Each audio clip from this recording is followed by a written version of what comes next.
மகாத்மா காந்தியின் பெயரால் இத்தனை காலம் இயங்கிக் கொண்டிருந்த தேசிய ஊரக வேலைவாய்ப்பு உறுதி திட்டம் இப்போது பெயர் மாற்றம் செய்யப்பட்டிருக்கிறது.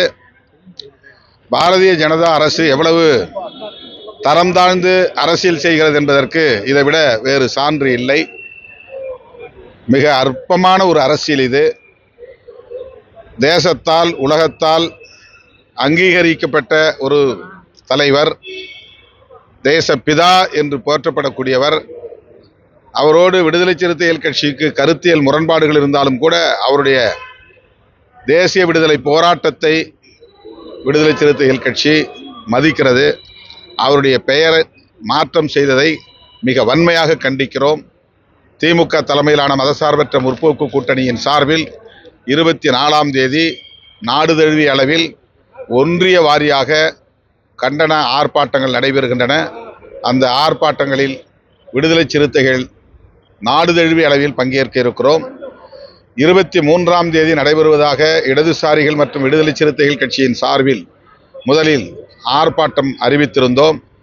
இப்போது அந்த 23ஆம் தேதி போராட்டம் 24ஆம் தேதி நடைபெறும் என்பதை தெரிவித்துக் கொள்கிறோம். திமுக தலைமையிலான மதசார்பற்ற முற்போக்கு கூட்டணி கட்சிகள் அனைத்தும் இந்த ஆர்ப்பாட்டத்தில் பங்கேற்கின்றன.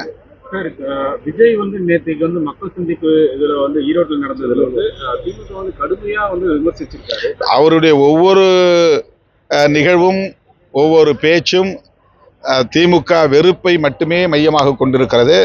அவருக்கு நாட்டை பற்றியோ மக்களை பற்றியோ மக்கள் நலன்களை பற்றியோ எந்த பார்வையும் இருப்பதாக தெரியவில்லை. அவர் திமுக வெறுப்பை மட்டுமே பரப்புவதை தன்னுடைய கடமையாக கொண்டு செயல்பட்டு வருகிறார்.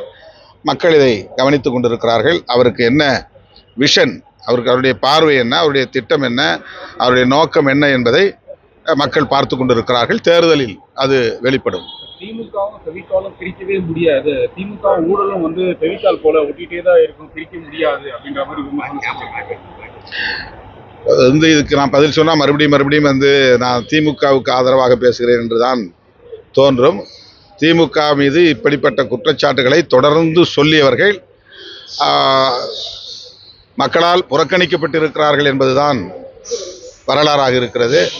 இன்றைக்கு அதையே அவர் ஜெயலலிதா அம்மையார் சொன்னதையே, ஹெச் ராஜா சொன்னதையே விஜயும் சொல்லுகிறார். இப்போ ஹெச் ராஜாவின் இன்னொரு